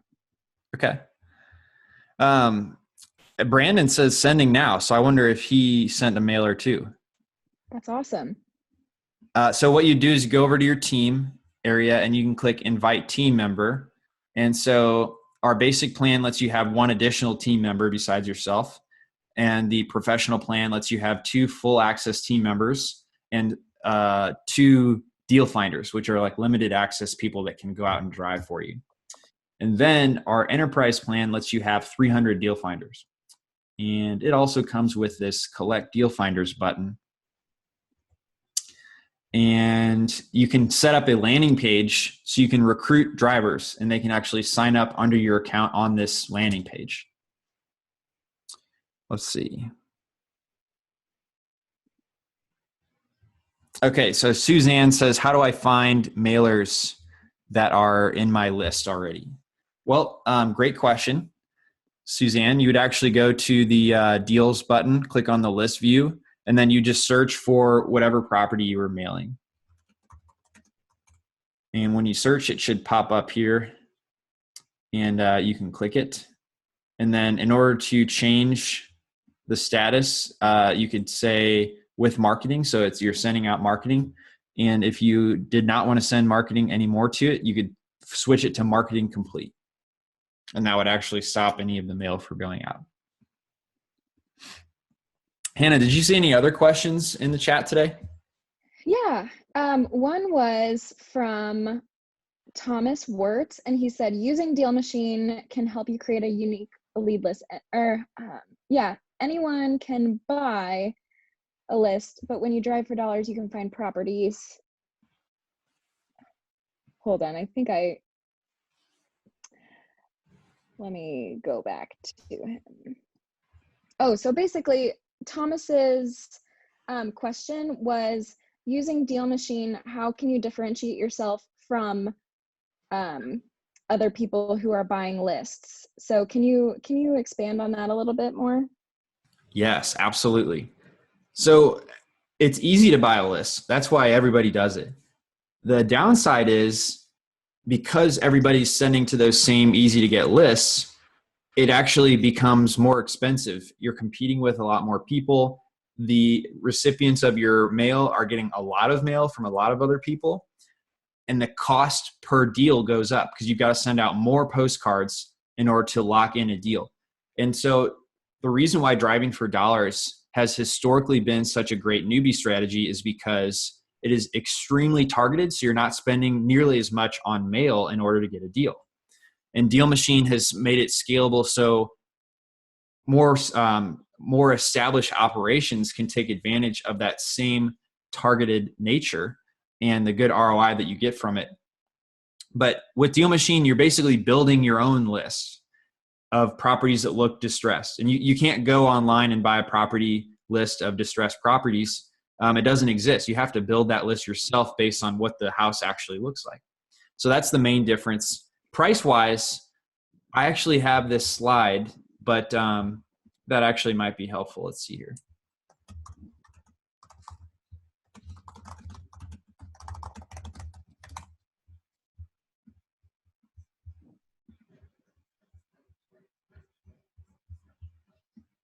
Let's see. Try to pause it on this slide. There we go. Yeah, so these actually all change based on your market, but this is a pretty good average from a lot of investors that I spoke with about their direct mail costs. Is that to get one deal, you'd typically, buy a list of 1,000, send mail 3 times each, and then spend about $2,500 per deal. Here in Indianapolis, people spend actually more than $2,500. And then driving for dollars, you'd find a smaller list, usually about a fifth of the size. And you do have to spend some time or hire somebody to spend some time walking around looking for those properties. And then you send the mail and you can see the total investment is actually much less, just simply because you have to send mail to fewer houses to get a deal. And that's because your list is so targeted and it's unique to you. So I hope that answers your question. All right, bye, Wade. All right, let's see. What else about DealMachine can we answer? Yeah, Suzanne Booth asked, please help, spending money with mailers going out to dead-end addresses. Can't seem to find them in my list to cancel mailing. Oh, yeah, I just showed that. I just showed how to find this in your account. Sorry. So I'll show it again. You basically just go to the list view and then you search for that property. And once you do the, once you have the property open, you can change the status. Oh, sorry, I clicked the wrong thing.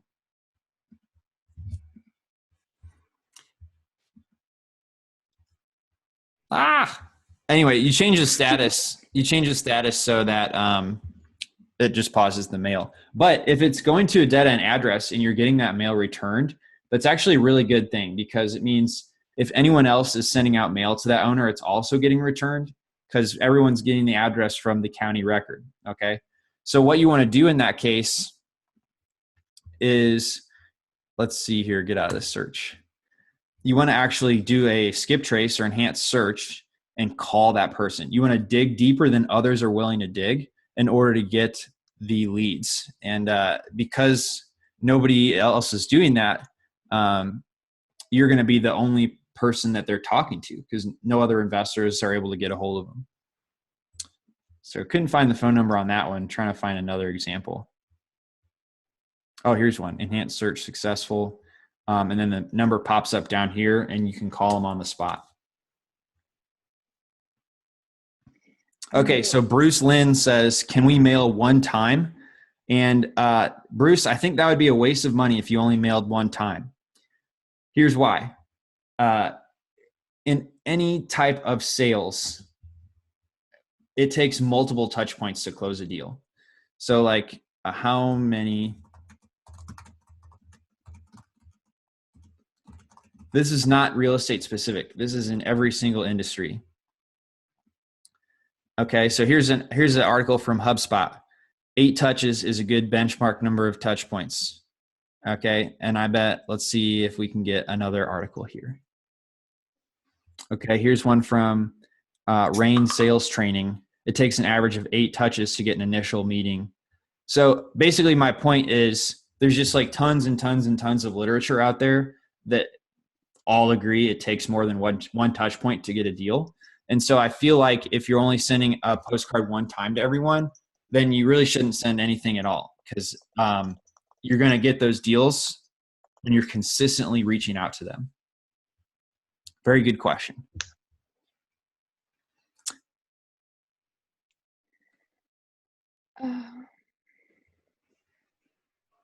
Oh, David, can you show how you can see absentee owners? Yeah, great We had question. 2 questions about that. Mm-hmm.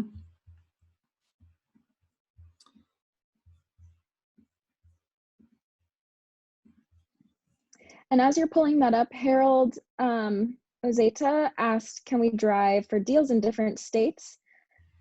And we can go into how you can do that virtually even after this question. Okay, cool. Yeah, so if you guys want to see like certain owner types, you can go to this map button, click highlight properties, and absentee owner is an option. So now when you go back to the map, you'll see highlights over the absentee owned properties. What I think is a better filter though is instead of absentee owner, do all owners and then do sold over 2 years ago. Because if it was recently sold, they're probably not going to sell it to you again right away. And then this actually shows you the properties that weren't sold. So you can feel free to add any of these green highlighted properties because you know they weren't recently sold. Awesome. Glad that you love the new update, Melosin. Thank you for the compliments. All right. Hannah, what else are you seeing that we can answer? Oh, yeah.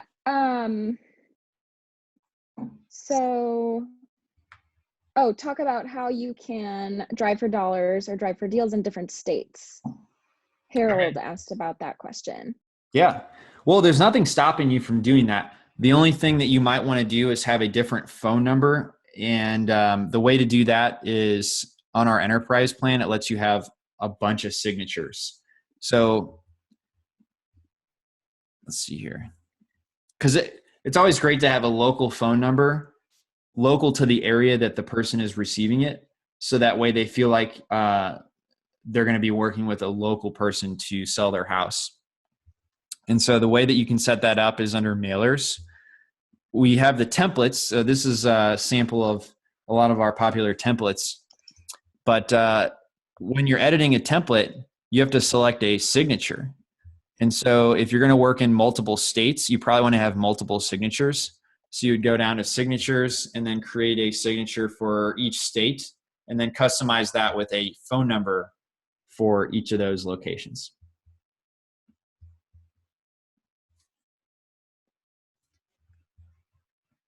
And then going with that, do you feel like there are more driving for dollars opportunities in bigger markets? That was Melosin asked your opinion. Okay. Well, I feel like there's definitely bigger opportunities to sell properties in big markets.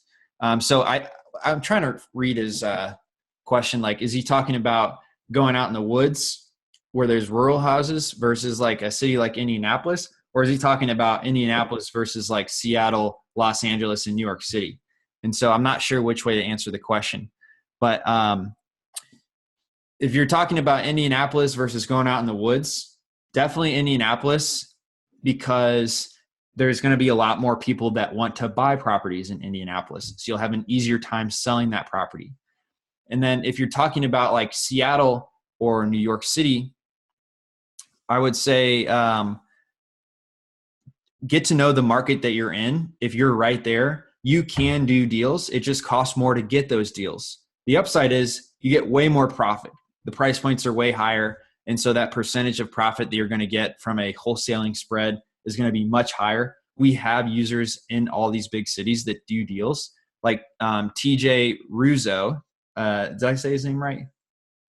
Yes, I believe so. Ruizo. Yeah, he's going to be doing a deal, or he's going to be doing a webinar with us at the end of the month, but he's in Seattle doing great. Hope that helps.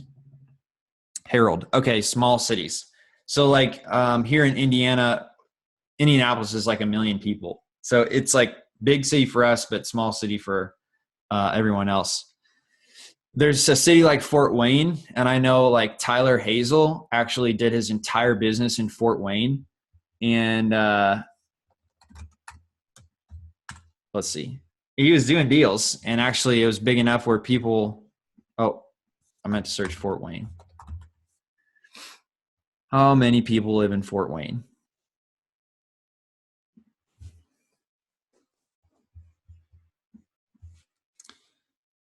Population of 400,000. So you can literally wholesale anywhere because the business works just like a pawn shop.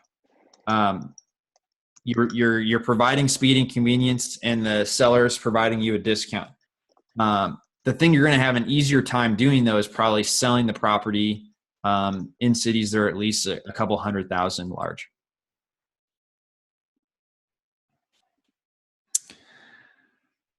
All right. Are there any other questions? What else do we need to tell them? Oh, you were going to mention something. I can't remember what it was now. Okay, how about driving routes? We didn't talk about that. Let's talk about that. All right. Yeah, so we've got this feature when you start driving, there's a button that says start driving that you definitely want to click. And when you do that, you're going to actually log the location that you drove and the time driven as well. And so that's important if you have other people driving for you. If you're paying them by the hour, you want to make sure they're actually working for the time you're paying them. But also if you're trying to cover every street in an area, the route tracking is critical so you don't miss a street. And then if the area is 6 to 12 months old, it's going to turn yellow and then red so that you know it's time to redrive that area, see if any trees fell or if any other properties got neglected that you don't have on your list yet.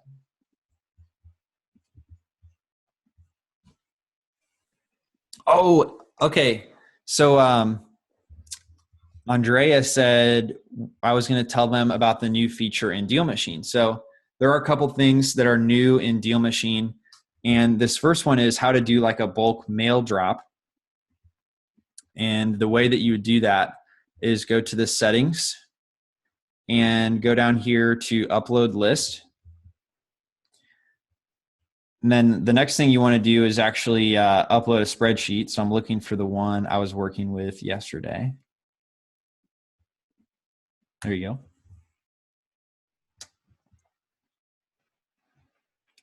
All right, and then what you want to do is map your spreadsheet to DealMachine, and the first spreadsheet column is the full address, so we're good to go there. And then once it's uploaded, I'm going to get an email. It takes just about 30 seconds. And all these deals are actually going to be added to my DealMachine account. So from there, I can send mail to them, or I can skip trace them, or I can have them automatically pinned right here on my map. So that way I know I'm not paying my drivers to find properties that I've already got and that I'm already marketing to. So that's the new feature in DealMachine that I wanted to tell you guys about. Somebody says there's a special format, and there's not. You can just upload whatever you got, and then in DealMachine, that little window that came up, it's going to let you map the columns wherever you need them to go.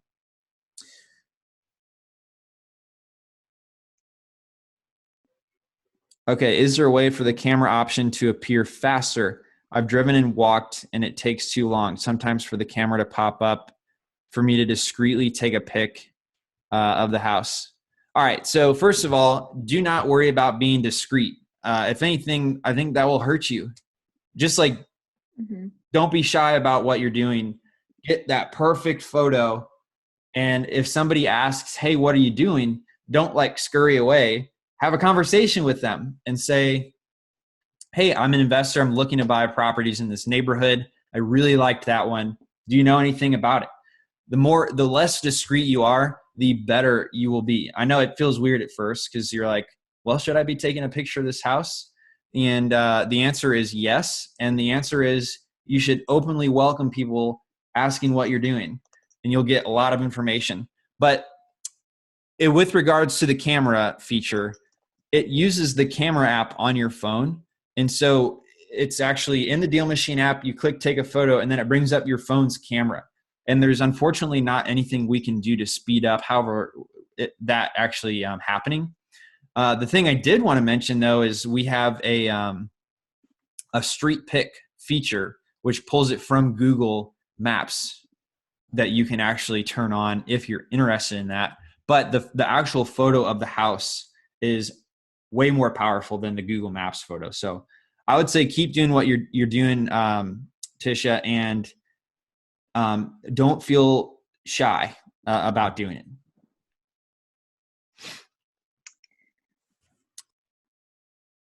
All right.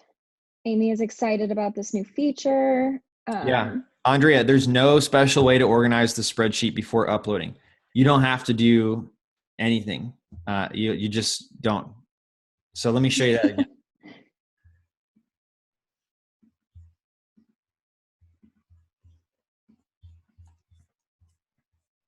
Okay, you go to upload list, and then you pick your spreadsheet.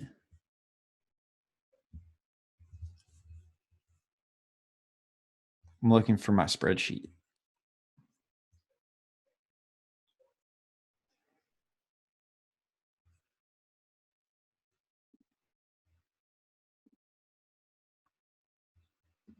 There it is. Okay, so no matter what, it's going to pull up this list over here on the right-hand side. And Andrea, this list is just going to represent whatever your spreadsheet is. So mine just happens to have property address right here. So then I map it to the full address in DealMachine, and then it doesn't need anything else. So it just skips everything else. But if you don't have a full address, let's say you didn't, let's go ahead and grab the property address, which is just right here. So you could just map that to property address 1. Then you could map the city to the city, so on and so forth. And that's how the bulk uploading would allow you to have any format of spreadsheet. You don't have to do anything with your spreadsheet. Just upload it into DealMachine. Okay, what about exporting the list from DealMachine? You can do that too. It's on the same page actually. And any of these 4 export options rather will actually give you the deals exported into a spreadsheet. Brandon, thank you for the compliments, and I'm glad that you are loving the update. And then Harold says, can I just drive and pin the property and take a picture? Absolutely. That's exactly what DealMachine it is. And so you can definitely do that with DealMachine.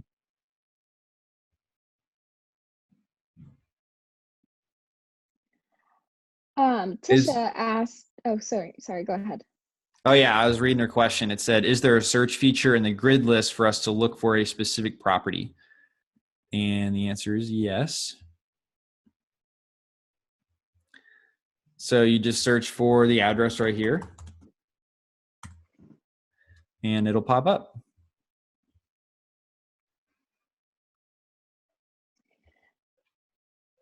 Oh, okay. And Tisha says, can we do an updated video of the Mojo to Zap? And yes, we can actually. I will put that on my to-do list right now.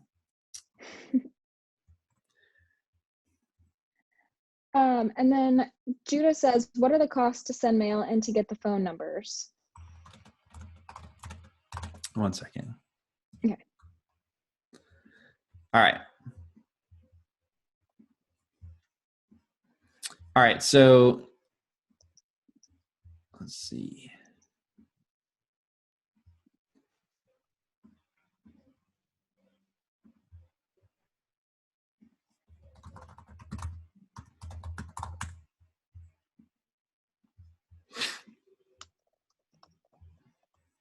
All right, so the DealMachine mail cost depends on what plan you're on.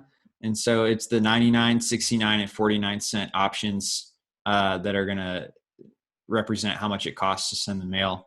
That's also what a instant phone number skip trace costs as well.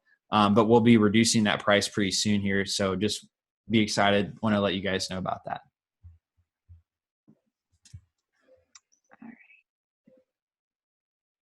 Any tips for out-of-state investors using DealMachine? Using the tool? Yeah, well, if you're using it out of state, then you're going to need somebody on the ground. So do you have somebody yet, Judah? Oh, this is Jonathan. Oh, okay. Sorry. Okay, Jonathan has that. So the biggest thing then, Jonathan, would be actually setting up key performance indicators and holding your team accountable. And what I would recommend, here we go, is, do I have a checklist for this? For virtual driving for dollars. We have a virtual driving for dollars checklist. I was about to post the enterprise scaling budget planner. Yeah, do that. That would be great. I'll walk them through that in a second. Okay. All right. So I was going to say on the enterprise side, we've actually systematized out everything you'd need to tell your driver when they sign up. So welcome video, how you're going to pay them hourly per property or per closed deal. So Jonathan, make sure you've got a written agreement with how you're going to pay that person. And then Hannah is actually going to post, can you post the driver contract download page? Yeah. Please. Yep. Thank you. Doing that now.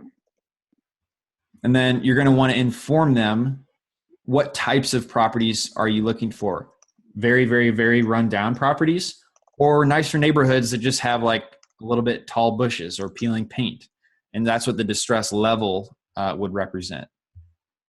You want to make sure they take photos that aren't crooked. So I've run into this a lot. When I don't properly train my drivers, they take photos that are crooked. They've got a picture of their rearview mirror in the photo because they don't understand I'm using that in my marketing.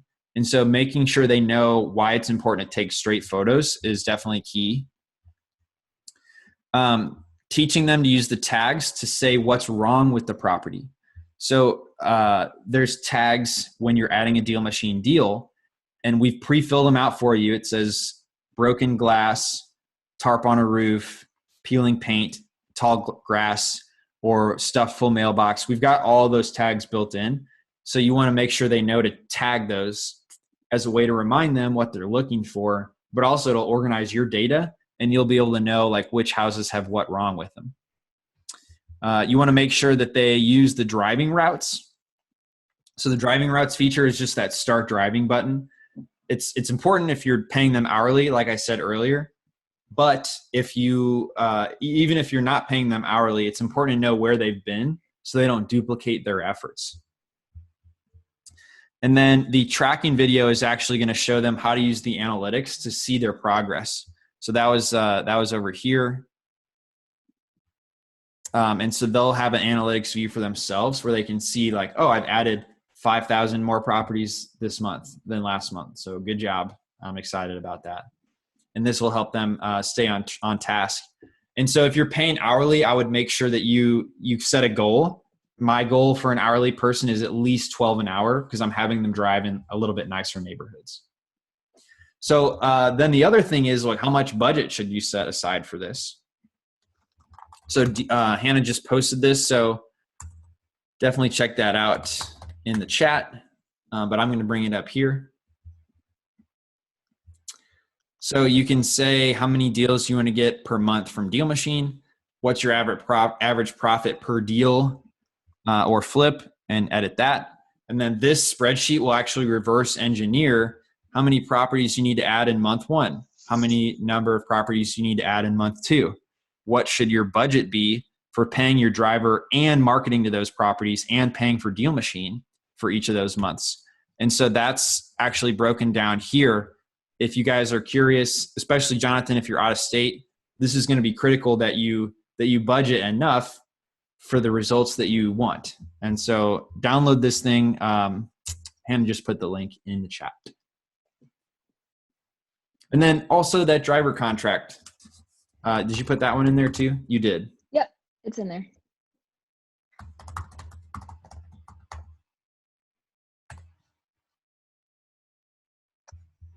Oh, Yeah. it's Thanks for the compliment, Jonathan. I appreciate it. It's popping. It's opening up here.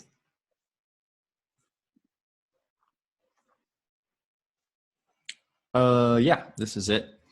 So this was drafted by my attorney from for me to use here in Indiana, and I asked them to write it in such a way. Bria, we'll send the links out via email after this. Understand that your phone dropped. But basically, this is really good, first of all, to get a payment agreement in place. That way there's no argument about who takes the profits from a deal once you close it. But also, it actually limits your liability, and you're going to want to just take the small effort to use an agreement to give yourself a lot of protection in terms of just having a driver out there, clarifying if they're an employee versus a contractor. This is for a driver being a contractor. And then you have a space here to enter their fee structure. So you write in like $14 per hour or $1 per deal added that meets my criteria.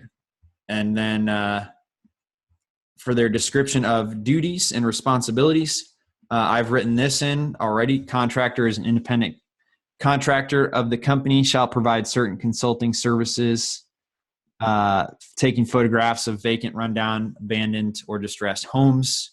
So definitely with all legal agreements, just have your own attorney check it before utilizing something in your own business. But I wanted to share this because this is what I use in my business. Well, I know that you guys have been with us for 2 hours, and it's been an amazing 2 hours that we're coming up on. And I wouldn't trade it for the world. And I just wanted to see if you guys have any other questions before we sign off tonight. My laptop's even working hard. I hear the fan kicking up.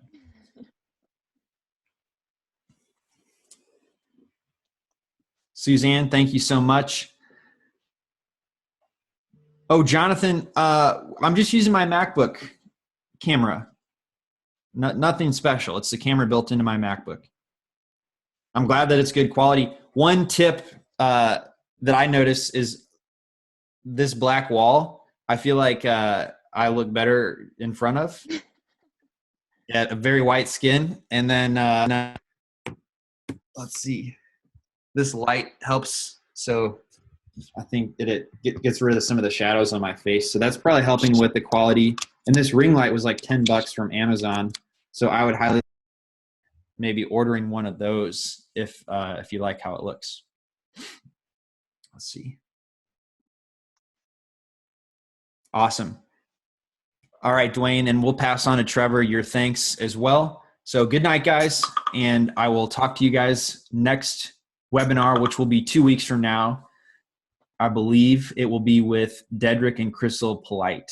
We are still confirming, but we'll be here with somebody, and it will likely be the Polites. So definitely don't miss it. And I hope you guys continue to ask us questions through the chat in your app.